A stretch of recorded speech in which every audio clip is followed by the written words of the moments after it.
ये जो कुंभ हम पूजा के समय प्रस्थापित करते हैं, प्रतिष्ठित करते हैं, ये कुंभ समग्र ब्रह्मांड का, पूरे ब्रह्मांड का प्रतिनिधित्व करता है, ऐसा माना जाता है। और यही भावना हमारे मन में कलश का पूजन करते हुए होनी चाहिए।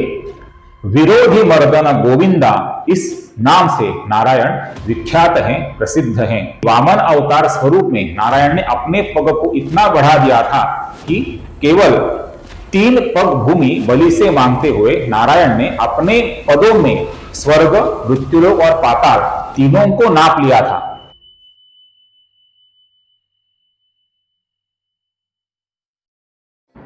नमस्कार दोस्तों, पिछले कुछ वीडियो के माध्यम से हम श्री विष्णु सहस्रनाम शुद्ध उच्चारण एवं संक्षिप्त हिंदी अर्थों का अध्ययन कर रहे हैं। विष्णु सहस्रनाम कैसे पढ़े और समझे, इसका हम विचार कर रहे हैं। और इस मालिका का आज का हमारा श्लोक क्रमांक 68, श्लोक 68 का वीडियो है। आज के वीडियो को शुरुआत करने से पहले हमेशा की तरह आप सभी दर्शकों से मेरी विनम्र विनती है कि कृपया इस वीडियो को स्किप किए बिना या फास्ट फॉरवर्ड किए बिना अंत तक जरूर देखिए। इस वीडियो में भी आपको बहुत ही महत्वपूर्ण और रोचक जानकारी मिलने जा रही है। तो चलिए वीडियो को शुरुआत करते हैं। आज का हमारा श्लोक है श्लोक 68, श्लोक 68। और ये श्लोक इस प्रकार है। अर्चिष्मान अर्चितः कुंभः विशुद्धात्मा विशोधनः अनिरुद्धः अप्रतिरथः प्रद्युम्नः अमित विक्रमः। अब यहां पर ध्यान से देखिए दोस्तों, सर्वप्रथम नाम है अर्चिष्मान। यहां पर यह ह्रस्व है, ची ह्रस्व है, आगे श अक्षर है, न अपूर्ण है, आगे नाम है अर्चितः जिसमें फिर से एक बार ची ह्रस्व है। और इस विसर्ग का आगे कुंभः का क आने के कारण हम अपूर्ण ख ऐसा उच्चारण करते हैं। कुंभः के विसर्ग का आगे वो आने के कारण ओ हुआ है। फिर नाम है विशुद्धात्मा जिसमें शू ह्रस्व है और ये शू है, शू नहीं है। और इसके आगे नाम है विशोधनः। अगली पंक्ति में पहला नाम है अनिरुद्धः जिसमें नी ह्रस्व है। अंतिम विसर्ग का ओ हुआ है क्योंकि आगे अप्रतिरथः का ओ आया हुआ है, इसलिए इस विसर्ग का ओ हुआ है। और फिर अवग्रह, ये चिन्ह अ की जगह पर बनता है जिसका हमें लंबाई से उच्चारण करना होता है। अप्रतिरथः में ती ह्रस्व है। इस विसर्ग का आगे प्रद्युम्नः का प आने के कारण हम हल्का सा फ, अपूर्ण फ ऐसा उच्चारण करते हैं। प्रद्युम्नः के विसर्ग का आगे अमित विक्रमः का अ आने के कारण ओ होता है। और फिर अ की जगह पे फिर से एक बार ये अवग्रह चिन्ह आया हुआ आपको दिख रहा है। मी ह्रस्व है, वी भी ह्रस्व है। जिधर ह्रस्व अक्षर है उधर हमें लघु छोटा ही उच्चारण करना होता है। अब सर्वप्रथम हम पहली पंक्ति का उच्चारण देखते हैं दोस्तों। अर्चिष्मान अर्चितः कुंभो विशुद्धात्मा विशोधनः। फिर से एक बार देखिए, अर्चिष्मान अर्चितः कुंभो विशुद्धात्मा विशोधनः। अब दूसरी पंक्ति का उच्चारण देखिए। अनिरुद्धो प्रतिरथः प्रद्युम्नोमित विक्रमः। फिर से एक बार देखिए, अनिरुद्धो प्रतिरथः प्रद्युम्नोमित विक्रमः। अब संपूर्ण श्लोक का उच्चारण देखते हैं दोस्तों। अर्चिष्मान अर्चितः कुंभो विशुद्धात्मा विशोधनः अनिरुद्धो प्रतिरथः प्रद्युम्नोमित विक्रमः। फिर से एक बार देखिए, अर्चिष्मान अर्चितः कुंभो विशुद्धात्मा विशोधनः अनिरुद्धो प्रतिरथः प्रद्युम्नोमित विक्रमः। क्लियर दोस्तों, आप जितना मेरे वीडियो को लगातार देखेंगे उतना वीडियो का जो एवरेज व्यू ड्यूरेशन होता है ये बढ़ पाता है, जिससे YouTube का जो एल्गोरिदम होता है दोस्तों उसे नए विष्णु भक्तों तक, नए व्यूअर्स तक इस वीडियो को पहुंचाने में सहायता मिलती है। इसलिए जितना हो सके उतना मेरे वीडियो को लगातार देखिए और मेरे साथ वीडियो में अंत तक बने रहिए। दोस्तों, आप में से कुछ दर्शक ऐसे हैं जो मेरे वीडियोज को रेगुलरली बहुत ही ध्यान से देखते हैं, मेरी बातें भी ध्यान से सुनते हैं, किंतु अंत में सब्सक्राइब करना भूल जाते हैं। दोस्तों, आप मुझे अभी देख रहे हैं, उसके नीचे सब्सक्राइब का बटन है, उसके आगे बेल आइकॉन है। दोनों बटन्स को दबाने के लिए आपको 1 या 2 सेकंड से ज्यादा समय नहीं लगेगा, किंतु आपकी इस कृति से मुझे बहुत ही पॉजिटिव एनर्जी मिलेगी और इस प्रकार के अभ्यासपूर्ण वीडियो आगे भी लेकर आने के लिए मुझे प्रोत्साहन मिलेगा। इसलिए ध्यान से सब्सक्राइब का बटन दबाइए और आगे का बेल आइकॉन भी ध्यान से प्रेस कीजिए दोस्तों। धन्यवाद। अब हम इन नामों के हिंदी अर्थों का संक्षेप में विचार करते हैं। तो सर्वप्रथम नाम है अर्जुष्मान। इसका अर्थ है नारायण का परमात्मा स्वरूप, शुद्ध चैतन्य स्वरूप है। ये प्रकाशमान स्वरूप है। प्रकाश किरणों से युक्त होने के कारण परमात्मा स्वरूप नारायण को कहा जाता है अर्जुष्मान।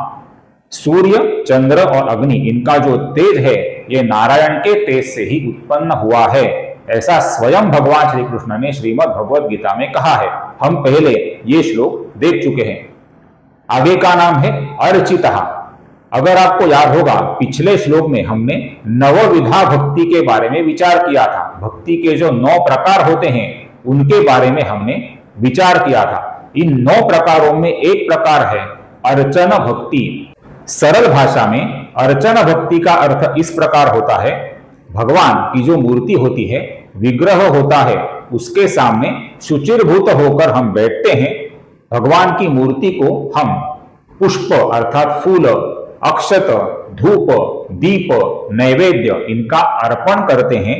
ये अर्पण करते हुए हम भगवान का भली भांति स्मरण करते हैं, पवित्र अंतःकरण से स्मरण करते हैं। और ये स्मरण करते हुए हम भगवान के मंत्र, उनके पवित्र शब्द, उनके पवित्र नाम, इनका उच्चारण करते हैं। उनके बीज मंत्र होते हैं, इनका भी हम उच्चारण करते हैं। इस प्रकार की भगवान की जो पूजा करी जाती है उसे कहा जाता है अर्चन या अर्चना। इस प्रकार जिनका अर्चन किया जाता है, भली भांति जिनकी अर्चन रूप से भक्ति की जाती है, उन नारायण को और उनके विभिन्न अवतारों को यहां पर कहा है अर्चितः। आगे का नाम है कुंभ। आप ये आकृति देख रहे हैं दोस्तों, ये आकृति जो मैंने बनाई है ये कुंभ की, कलश की आकृति है। हमारे सनातन धर्म एवं हिंदू संस्कृति में कलश पूजन का, कुंभ के पूजन का महत्व अनन्य साधारण है। ये जो कुंभ हम पूजा के समय प्रस्थापित करते हैं, प्रतिष्ठित करते हैं, ये कुंभ समग्र ब्रह्मांड का, पूरे ब्रह्मांड का प्रतिनिधित्व करता है, ऐसा माना जाता है। और यही भावना हमारे मन में कलश का पूजन करते हुए होनी चाहिए। कलश के विभिन्न भागों में विभिन्न देवताओं का स्थान होता है, ऐसा माना जाता है। जैसे कि कलश का जो मुख होता है, यहां पर आप ये वी देख रहे हैं, ये भगवान विष्णु का, नारायण का निवास स्थान माना जाता है। कलश का जो बीच का हिस्सा होता है, आप गर्दन समझिए, ये जो बीच का हिस्सा होता है कलश की गर्दन, ऐसा आप समझिए। इधर भगवान शिव शंकर महादेव जी का रुद्र स्वरूप में, एकादश रुद्र स्वरूप में निवास होता है, ऐसा माना जाता है। कलश का जो तल का हिस्सा होता है, यहां पर ब्रह्मदेव निवास करते हैं, ऐसा माना जाता है। कलश के चारों ओर विभिन्न देवता, ऋषि, लोकपाल और 9 ग्रह होते हैं, ऐसा माना जाता है। कलश में हम जो नारियल रखते हैं, ये लक्ष्मी माता का प्रतीक है। कलश में जो आम के पत्ते रखे जाते हैं, ये इंद्रिय, अपने जो 5 ज्ञानेंद्रिय होते हैं, 5 कर्मेंद्रिय होते हैं, इन्हें दर्शाते हैं। और अपने शरीर में जो जीवन की ऊर्जा होती है, इसे दर्शाते हैं। इस प्रकार ये समग्र कलश पूरे ब्रह्मांड को दर्शाता है। कलश के अंदर 7 समुद्र, 7 द्वीप, अलग अलग पवित्र नदियां अर्थात गंगा, यमुना, गोदावरी, सरस्वती, नर्मदा, सिंधु, कावेरी, ये सब जो पवित्र नदियां हैं, ये कलश में समाई हुई हैं, ऐसा माना जाता है। इसमें विभिन्न तीर्थ क्षेत्र भी समाये हुए हैं, ऐसी कल्पना करी जाती है। इस प्रकार हमारे सनातन धर्म एवं हिंदू संस्कृति में जिस कलश के पूजन का अनन्य साधारण महत्व है, इस कलश को नारायण का ही स्वरूप माना गया है। इस अर्थ से यह नाम है कुंभः, कलश स्वरूप परमात्मा नारायण श्रीहरि विष्णु। आगे का नाम है विशुद्धात्मा, जिनका मन और जिनकी बुद्धि अत्यंत शुद्ध होती है, पवित्र होती है, उन नारायण को और उनके विभिन्न अवतारों को कहा जाता है विशुद्धात्मा। आगे का नाम है विशोधना। शरणागत भक्तों के मन के मैल को दूर करने वाले और उनके पापों के लिए उन्हें क्षमा कर देने वाले, उनके मन को शुद्ध करने वाले जो भक्त वत्सल नारायण श्रीहरि विष्णु हैं और उनके विभिन्न अवतार हैं, उन्हें पतित पावन होने के कारण कहा जाता है विशोधनः। आगे का नाम है अनिरुद्धा। भगवान के अवतार जब पृथ्वी तल पर अवतरित होते हैं तो उन सभी अवतारों का एक निश्चित संकल्प होता है। इस संकल्प की पूर्ति के लिए जब भगवान के अवतार निकलते हैं तो उनकी गति को रोकना किसी के लिए भी संभव नहीं होता, इसलिए उन्हें कहा जाता है अनिरुद्ध। और भगवान के अवतारों को कोई भी प्रतिस्पर्धी, प्रतिद्वंद्वी अर्थात प्रतिरथी नहीं होता, कोई भी उनके विरोध में टिक नहीं सकता। इसलिए नारायण के सभी अवतारों को और स्वयं नारायण को भी कहा जाता है अप्रतिरथः। विरोधी मर्दन गोविंदा, इस नाम से नारायण विख्यात हैं, प्रसिद्ध हैं। आगे का नाम है प्रद्युम्न। प्रद्युम्न ये भगवान श्री कृष्ण के पुत्र का नाम था। इन्हें कामदेव का अवतार माना जाता है। धन की देवता होने के कारण भी नारायण को अत्यंत धनवान होने के कारण प्रद्युम्न इस नाम से संबोधित किया जाता है। इस अर्थ से यह नाम है प्रद्युम्न।